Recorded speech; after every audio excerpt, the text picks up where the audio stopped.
Bonjour à toutes, bonjour à tous. Je suis Sophie Mathieu, responsable des partenariats pour les événements Propel by MIPIM, et je suis ravie aujourd'hui de vous accueillir pour une nouvelle session de notre programme Daily Talks.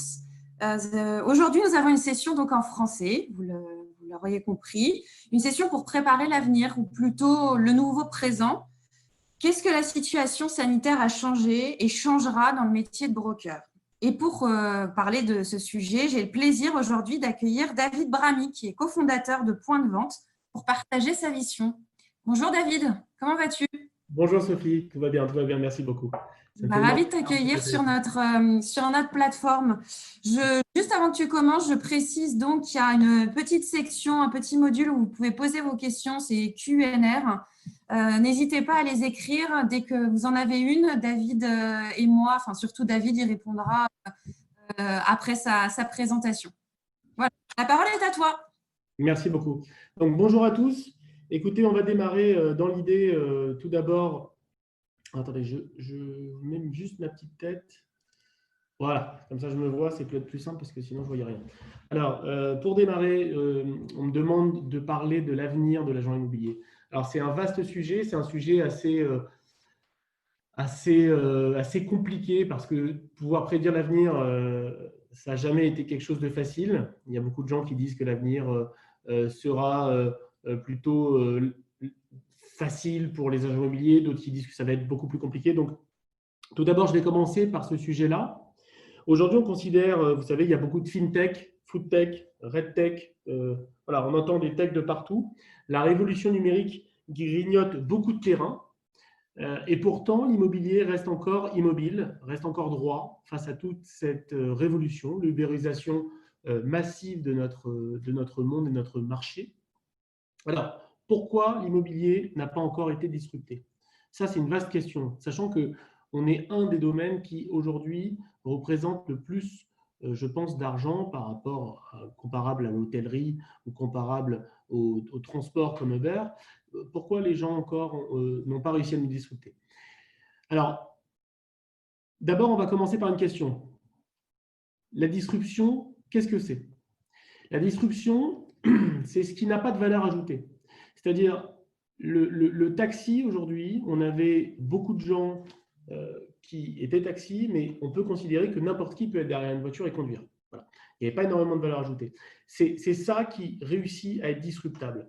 Donc, l'agent immobilier, dans l'avenir, s'il ne veut pas être disrupté, son principe même sera d'avoir une valeur ajoutée. La valeur ajoutée, elle viendra comment? Elle viendra en se spécialisant. On va devoir, dans les années à venir, se spécialiser au maximum, essayer de pouvoir prendre une part décisive dans notre monde, dans notre métier. Vous voyez, par exemple, je vous donne un exemple tout bête. Aujourd'hui, vous avez des gens dans l'habitation, je vous donne un exemple, il y a des gens qui sont spécialisés dans les terrasses, il y a des gens qui se sont spécialisés dans les rez-de-chaussée, il y a des gens qui sont spécialisés dans les appartements avec vue. Voilà. La spécialisation, pour moi, sera l'avenir de l'agent immobilier. L'agent immobilier ne pourra pas rester généraliste. Après, vous pourrez vous spécialiser dans du commerce, vous pourrez vous spécialiser dans du bureau, mais l'idée, c'est d'avoir une spécialité. D'ailleurs, on le voit aujourd'hui dans les grandes structures de bureaux, souvent on est spécialisé par zone géographique. Voilà. Alors, ça, c'est le premier point, c'est que si on veut éviter, pour ne pas mourir et donc ne pas être disrupté, on devra être spécialisé. Ensuite, l'agent immobilier sera digital. On aura beaucoup moins de déplacements, mais on devra être beaucoup plus professionnel. C'est-à-dire qu'aujourd'hui, l'avenir de l'agent immobilier devra faire peut-être moins de visites. Les visites seront peut-être plus rares, mais beaucoup plus, quand elles seront faites, elles amèneront à une offre. Ça, c'est le premier point. Le deuxième point, la digitalisation de l'agent immobilier.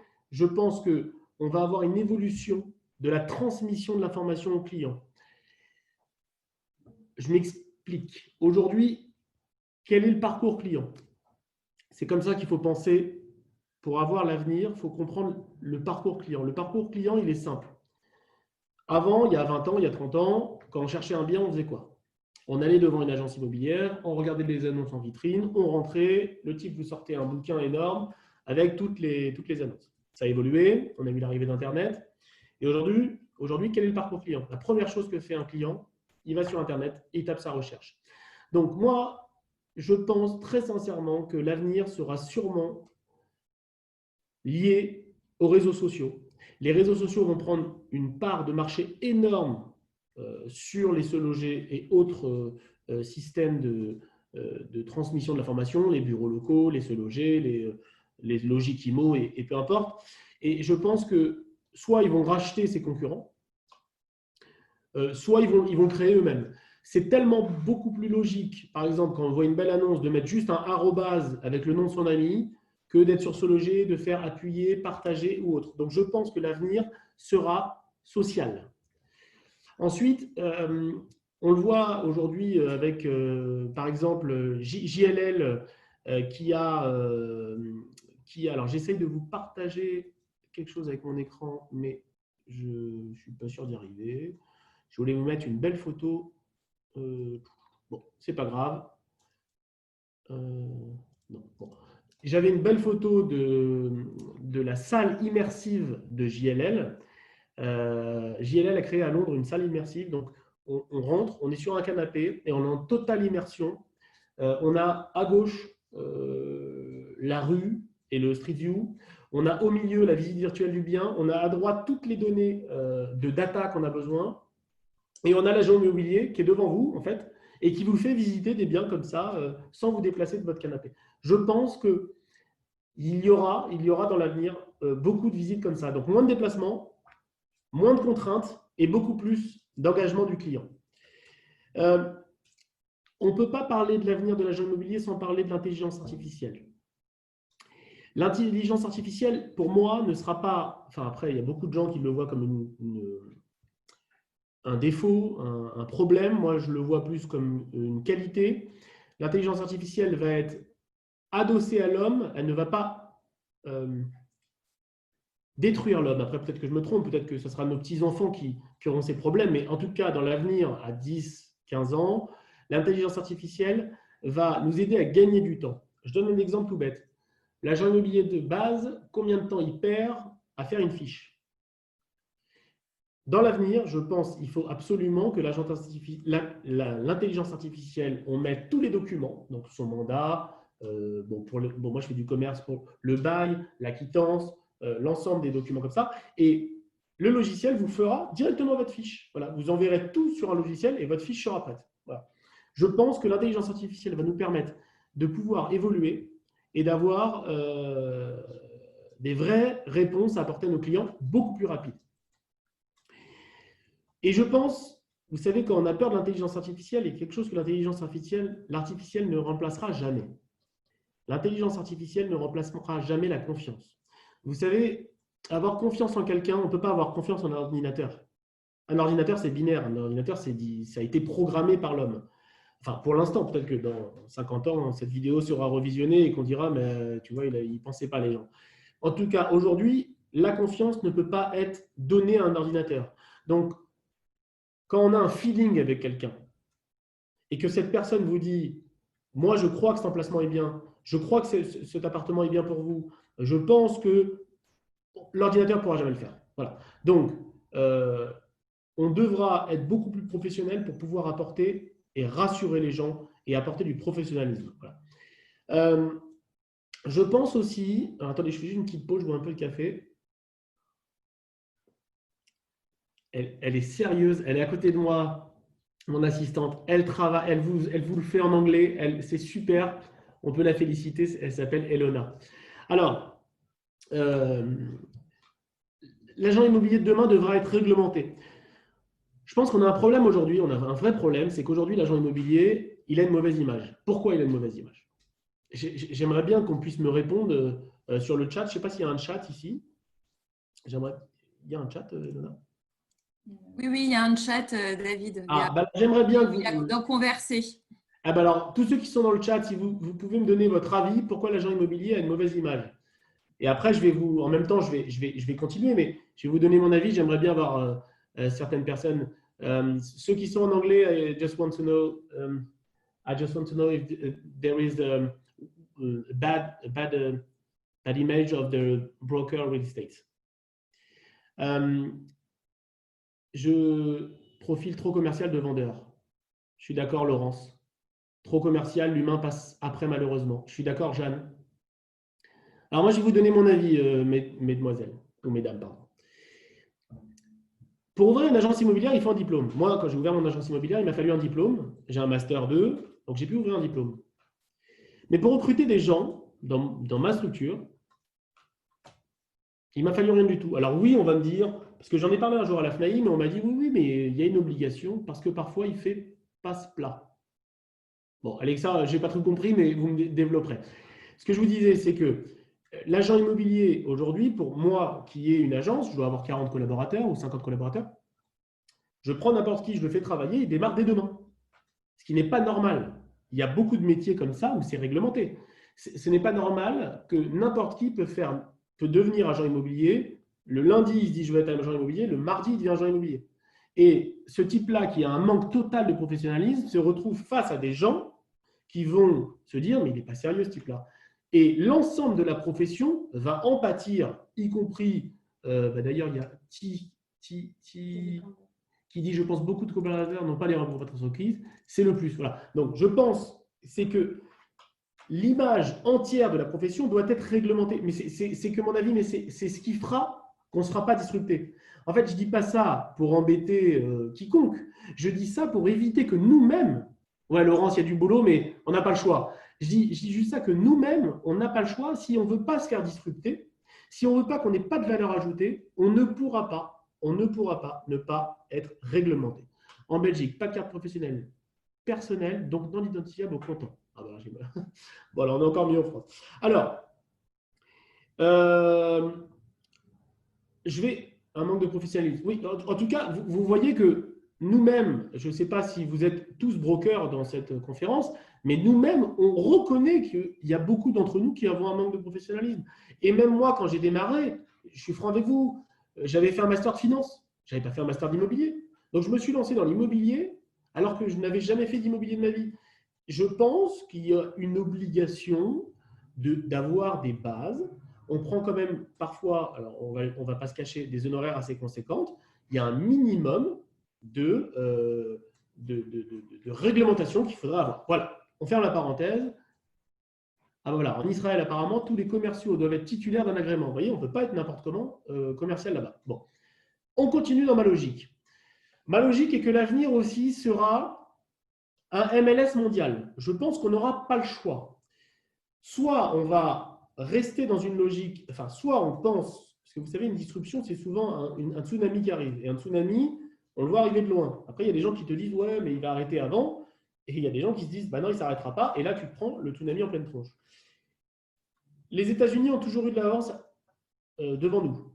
Vous êtes d'accord avec moi que les États-Unis ont toujours 10 ans, 15 ans d'avance. Bon. Aux États-Unis, ça fait des années que le MLS existe.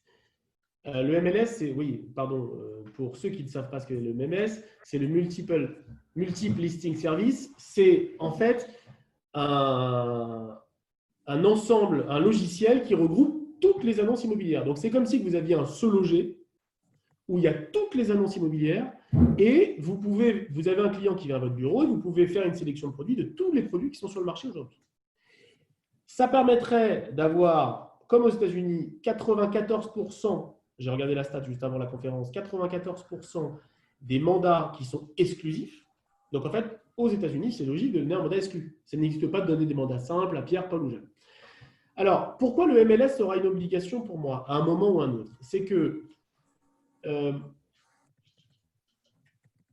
la seule difficulté qu'il y a, c'est que si on est divisé, on va perdre. Si on est mutualisé, on va pouvoir faire bloc. Vous voyez? Parce que, vous savez, il y a plein de petits jeunes qui sortent des écoles d'HEC, qui se regardent quels sont les domaines qui font le plus d'argent dans le monde. Et sachez que l'immobilier, c'est un des domaines qui est le plus en vue, parce que c'est des milliards et des milliards d'euros d'honoraires chaque année. Donc ces types-là, à un moment ou à un autre, ils vont se dire, bon, comment on peut percer ce marché? Donc il faut que nous, on puisse être intelligents et ne pas laisser le marché nous disrupter. Vous voyez ce que je veux dire? Voilà, on continue. Après, je vais finir, mais parce que j'ai beaucoup de choses à vous dire. Vous pouvez poser vos questions dès maintenant. David répondra à la fin de la préparation. D'accord, merci. Alors, je pense que les agents immobiliers, plus tard, on aura une boîte à outils. C'est-à-dire, vous savez, la data, ce qu'on appelle la data, c'est un mot qui veut tout dire et rien dire aujourd'hui. Aujourd'hui, quand vous irez voir un agent immobilier, plus il sera gros, l'agent immobilier, par exemple, je donne un exemple. Parce que j'ai beaucoup étudié la valeur ajoutée, l'intelligence artificielle et la data. Je vous donne un exemple. Un gros groupe comme JLL aura les moyens de pouvoir se doter en data d'une façon très importante. Et donc, quand vous irez chez JLL, il va vous sortir sa caisse à outils et vous aurez toutes les infos que vous avez besoin. Les flux piétons, les études. Vous voyez ce que je veux dire? Donc, le petit aura peut-être plus de difficultés à porter cette data. Donc, comment le petit peut tenir? Eh ben, en créant de la confiance, en créant une valeur ajoutée, en étant professionnel. Vous voyez ce que je veux dire? C'est que vous aurez besoin à un moment de créer un lien de confiance. Vous savez, j'ai lu juste avant de préparer la conférence, il y avait un truc qui était intéressant, c'est qu'on cherche à acheter un appart, mais on cherche aussi un bon agent immobilier. Et qu'est-ce qu'un bon agent immobilier? Si ce n'est que d'avoir de la confiance. On est d'accord? On continue. C'est bizarre de faire un monologue, d'habitude, moi je parle toujours avec quelqu'un. Alors, votre connaissance d'un quartier, voilà. Quand vous parlez de data, il y a une réglementation européenne, RGPD beaucoup plus. On va en parler si vous voulez, Marc. Alors, je finis, après on parlera de toutes les questions. Votre connaissance d'un quartier fera la différence. Cette tendance s'affirme dès aujourd'hui. Dans le futur, ce sera indispensable. Donc, en fait, je pense que dans l'avenir, on va acheter un art de vivre. D'accord? Les villes, je lisais un article qui disait qu'en 2030, il y aura, je crois, 2 tiers de la population qui vivra dans des grandes villes. Et d'ailleurs, il y avait le maire de Denver, j'ai trouvé une phrase très intéressante, l'ancien maire de Denver, Wellington Webb, qui disait le 19e siècle était un siècle d'empire, le 20e siècle un siècle d'État et le 21e siècle un siècle de ville. Et je pense que notre siècle sera un siècle de ville. On aura des grandes mégalopoles. Et c'est ces mégalopoles qui feront l'activité économique qui seront très importantes. Je pense que, pour finir sur ce sujet-là, dans certaines villes, les conditions extérieures de froid comme de chaud, les bâtiments le protègent. Donc l'immobilier jouera un rôle central dans nos vies, puisque on va de plus en plus, c'est malheureux, hein, parce que ce n'est pas quelque chose qui me plaît à dire, mais on va de plus en plus vivre à la verticale. Donc on aura un endroit en haut où on dort, un endroit en bas où on travaille, un endroit où on peut faire des jeux, un endroit en dessous où il y aura les enfants pour aller jouer à l'écran. Et malheureusement, on va être beaucoup plus en vertical qu'à l'horizontale comme avant. Et donc moins de déplacements. Vous voyez ce que je veux dire? Ensuite, cela permettra de créer un standard. Vu le contexte actuel, le digital aura un rôle à jouer. Ce n'est pas uniquement un truc que l'acheteur recherche, mais un lifestyle. Pas mal. Aux États-Unis, alors, ce qui est drôle, je suis tombé sur cet article, je trouvais ça super intéressant. Aux États-Unis, il y a des nouveaux modèles d'agences immobilières qui se développent. Et j'ai vu une agence café. Donc, en fait, c'est un salon de thé avec cuisine, des canapés, des télés. On peut venir se détendre. Et en fait, en même temps, vous pouvez faire des sélections de produits et voir s'il y a des affaires en ce moment intéressantes sur des mandats. Voilà, donc c'est assez intéressant de pouvoir transmettre cette info. Dans les grandes lignes, voilà, juste je vous finis en vous disant ça. Je pense que la connaissance de l'agent, la fiscalité, la législation sera l'avenir de l'agent immobilier. Voilà, il n'aura pas le choix que de faire ça. Voilà, j'ai fini pour ma presse. Je ne sais pas combien de temps, si ce n'était pas trop long, mais Sophie. C'était parfait, David. Ah, Peu importe le temps, on dit une vingtaine de minutes. Merci beaucoup. Je crois qu'il y a eu déjà pas mal de questions j'ai pas vu. en live. Ouais. Tu as répondu. Il y en a une notamment, je pense que tu t'es attardé. C'est un gros sujet à propos de la data. Tout ce qui est protection de la data en Europe par rapport aux États-Unis. J'essaie de retrouver cette question. Ouais, elle est là, je l'ai vue. Règlement européen, GRPD, beaucoup plus contraignant aux États-Unis, respect de la vie privée. C'est parce que je pense que tu parlais des États-Unis qui étaient une dizaine d'années en avance par rapport sur le métier, par rapport à l'Europe. Est-ce que tu crois que ça a un impact en quoi ça compte En fait, en France ou en Europe, on n'accepte pas le progrès. On a peur du progrès. C'est très important ce que je dis, mais ce n'est pas lié qu'à l'immobilier. On a peur du progrès. C'est-à-dire que j'étais à Singapour cet été. Ils ont une façon, par exemple, de commercer qui est très importante, très intéressante. Ils payent par WhatsApp, les types. Je ne sais même pas comment ils sont. Enfin, je ne comprenais rien.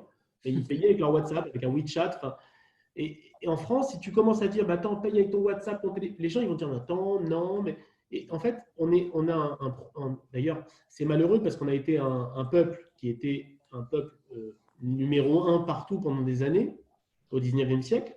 L'Europe, c'était la puissance mondiale. Et aujourd'hui, j'ai l'impression qu'on est archaïque.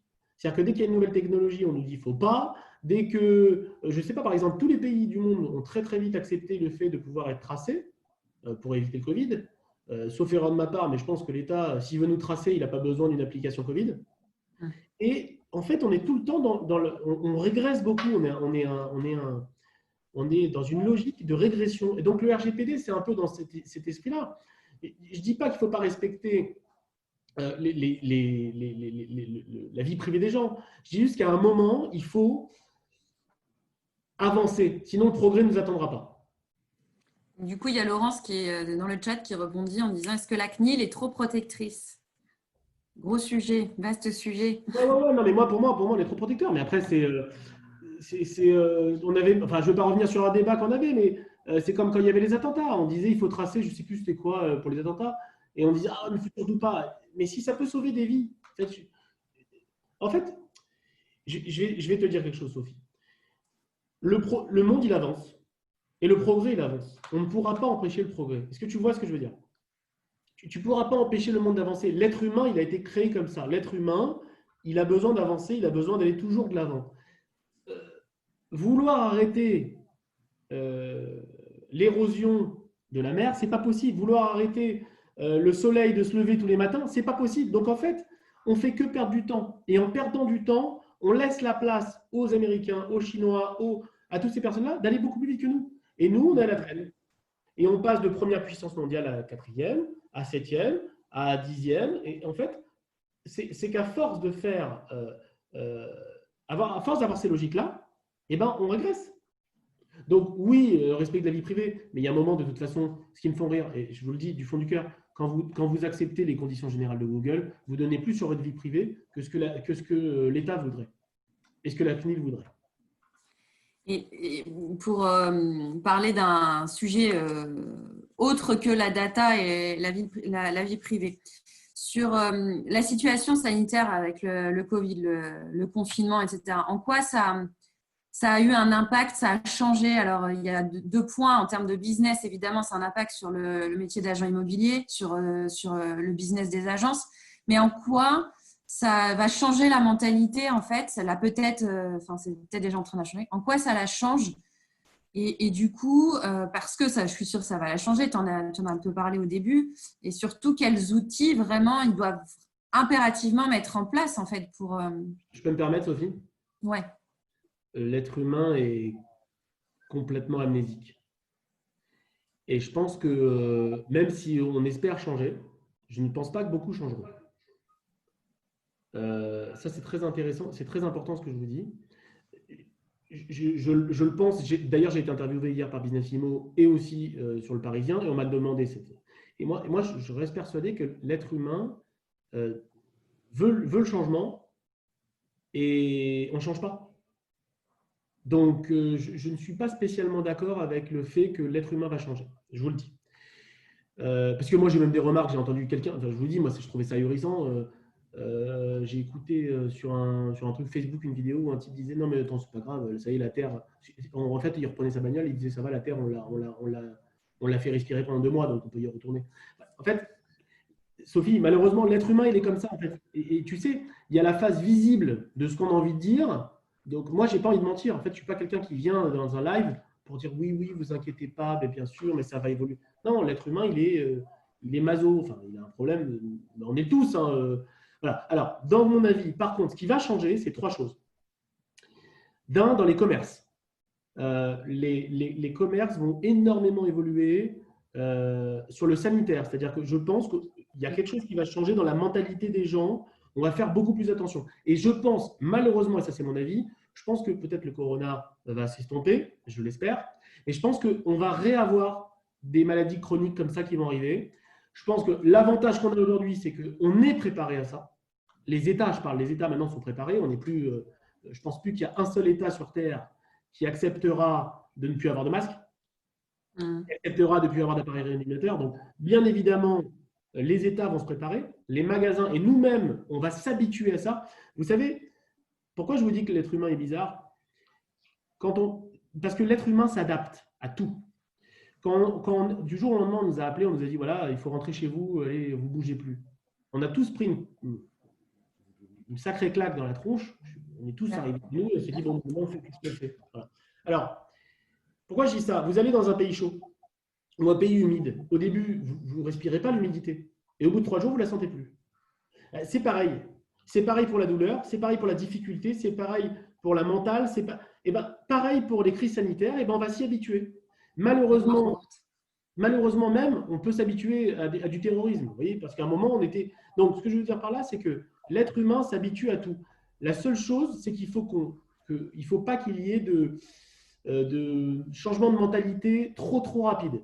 Sinon, ça va faire des drames. Voilà. Okay.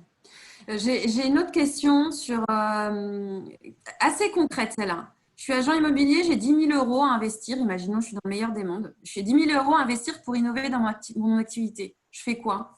Tu ferais quoi si tu avais 10 000 € à investir pour innover dans ton métier? On les a eu les 10 000 €. On en a même, si tu veux tout savoir, on a même mis 200 000 € l'année dernière, enfin cette année sur notre logiciel, pour être franc avec toi. Donc, l'innovation, c'est quelque chose qui me tient énormément à cœur.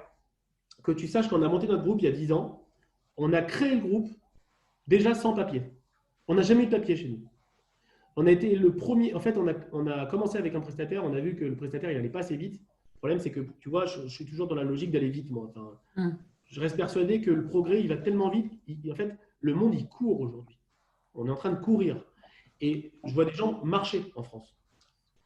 Et en fait, je pense qu'il faut que les gens prennent conscience que peut-être parce que j'ai beaucoup voyagé, j'ai vécu 6 mois aux États-Unis, j'ai vécu en Asie pendant 7 mois, donc j'ai beaucoup vécu. Et si on sortait de la France, si on sortait de la France et qu'on voyait à quel point le monde court, on se rendrait compte qu'il faudrait aller beaucoup plus vite que ce qu'on fait aujourd'hui en France. Et c'est en ça que je dis qu'on n'a pas le temps d'avoir toutes ces règles, toutes ces normes, parce que de toute façon, elles ne sont pas respectées. Mais on a été les premiers à dématérialiser les mandats. On a été les premiers à acheter un iPad par collaborateur. Chaque collaborateur a moi un iPad où il peut faire ses bons de visite, il peut prendre des offres, il peut tout prendre depuis 10 ans. Je pense que ce qu'il devrait faire le collaborateur avec 10 000 balles, enfin le patron d'une agence, vous voulez dire, hein. Ouais. Oui, c'est ça, oui. Ce qu'il devrait faire, c'est investir dans les réseaux sociaux. Ok. Voilà. Il n'y a pas de secret. Plutôt pour de la vente d'appartements, pour particulier, non, même pour… Regarde, je vais te donner mon avis. Aujourd'hui, on ne se rend pas compte de l'importance des réseaux sociaux. Il y a eu 3 étapes des réseaux sociaux. Il y a eu la première, enfin, je pense qu'on a à peu près le même âge aussi. Peut-être qu'il y a des gens plus jeunes que nous, mais quand Facebook est arrivé en 2008, bon, on l'a regardé, après on faisait nos photos et ça faisait rire tout le monde. Personne ne l'a vu comme le mastodonte qui est aujourd'hui Facebook. D'accord. Aujourd'hui, il est plus puissant que des États. Ensuite, il y a eu une deuxième étape de Facebook qui a racheté Instagram et on a eu Instagram avec toutes les petits bimbos qui mettaient montrer leur maquillage et on se disait mais comment elles font autant d'argent ces filles à faire n'importe quoi. Et aujourd'hui, il y a une 3e étape avec LinkedIn qui vient d'arriver ou avec les réseaux sociaux et Instagram et vous aurez des influenceurs. Vous aurez des influenceurs et des gens qui seront à la recherche de produits à travers l'amitié, le lien social. Donc, je pense qu'il faut investir là-dessus. Et la deuxième chose sur laquelle il faut investir, c'est la data. Personne ne doit omettre la data. C'est l'avenir de ce monde. Tu sais, tout à l'heure, quand je parle de caisse à outils, la caisse à outils, c'est la data.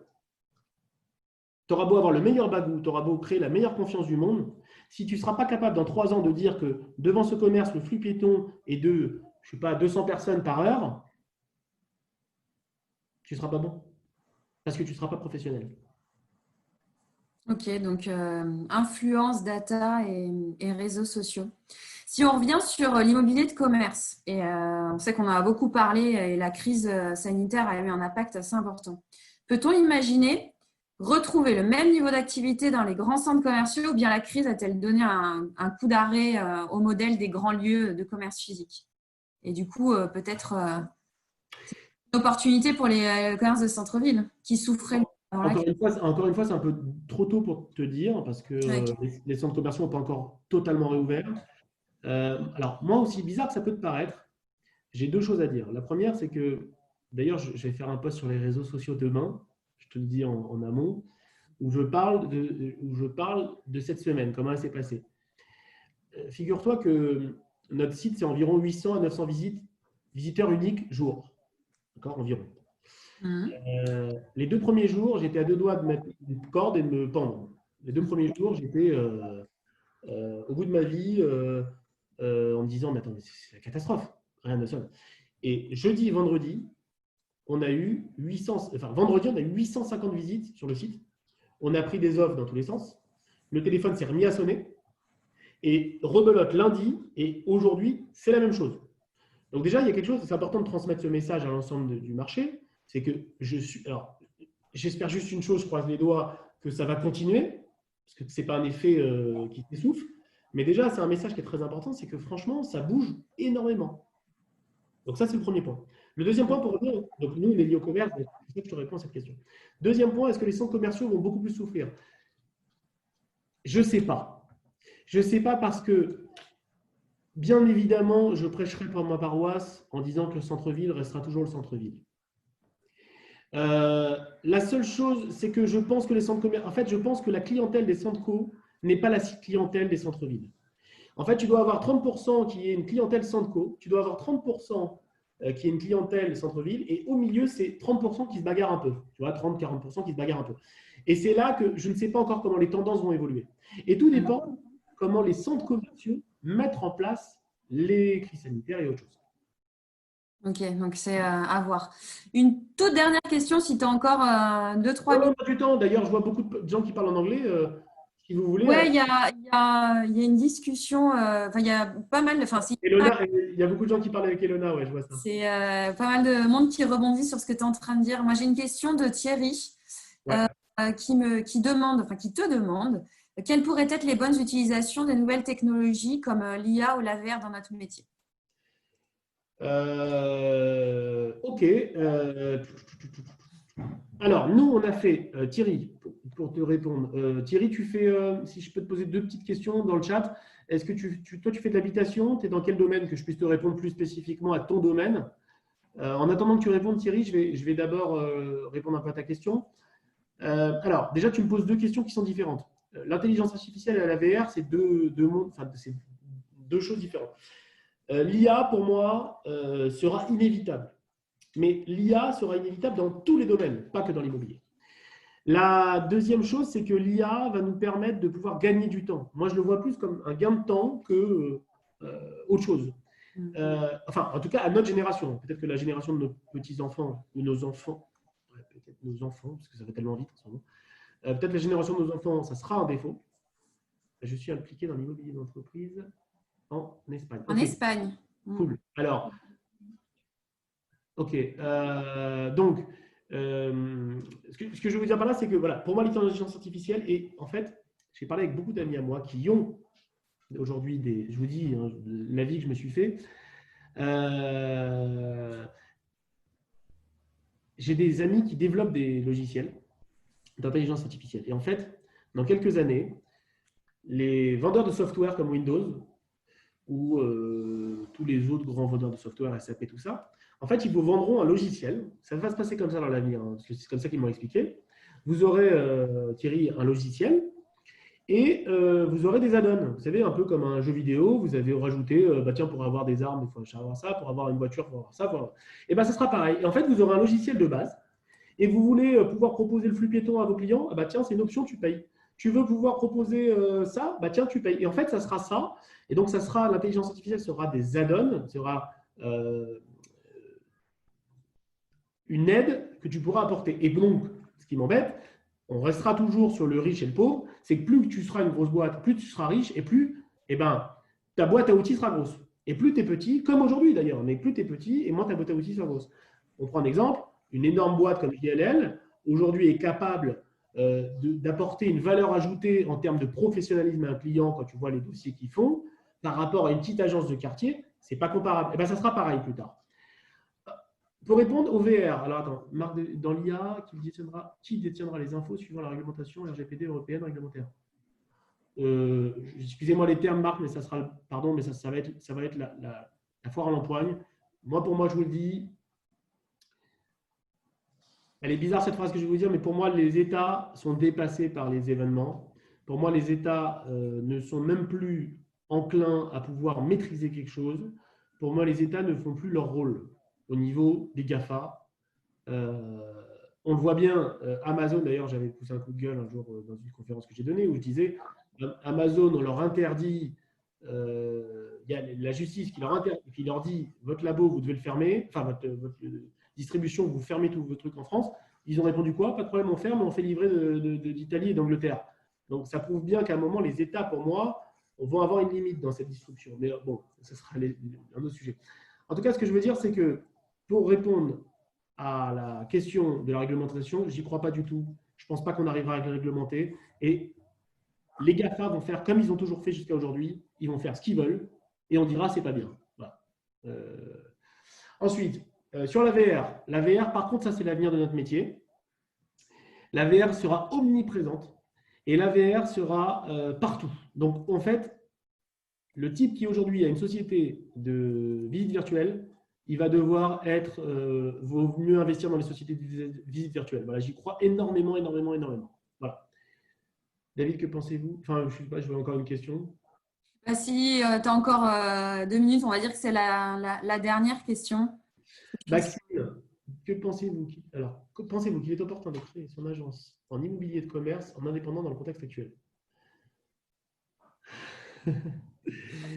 Alors, moi, je serais d'avis de dire oui. Moi, je pense qu'il n'y a pas de bonne ou de mauvaise période pour se lancer, Maxime. Je vais être franc avec vous. Moi, je me suis lancé en 2010.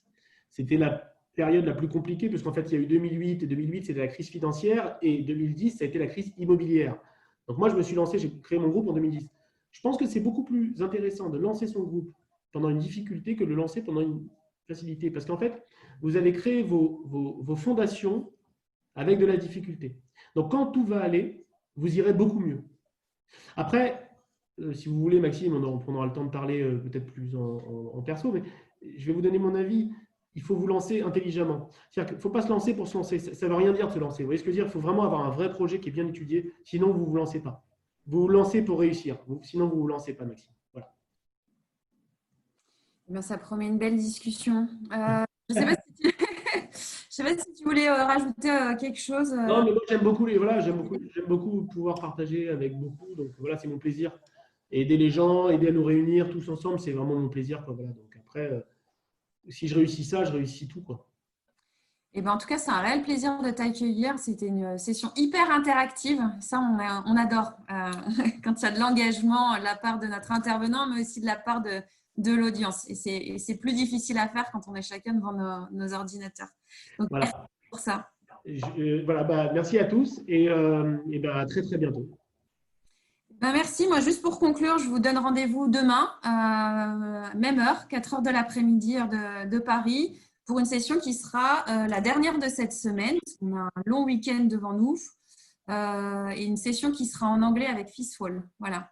Voilà, juste pour finir, je voulais juste qu'on remercie Elona. Voilà, Merci beaucoup, Elona. Ça a été super. Et qui nous a fait une super traduction. Au revoir. Merci, au revoir à tous.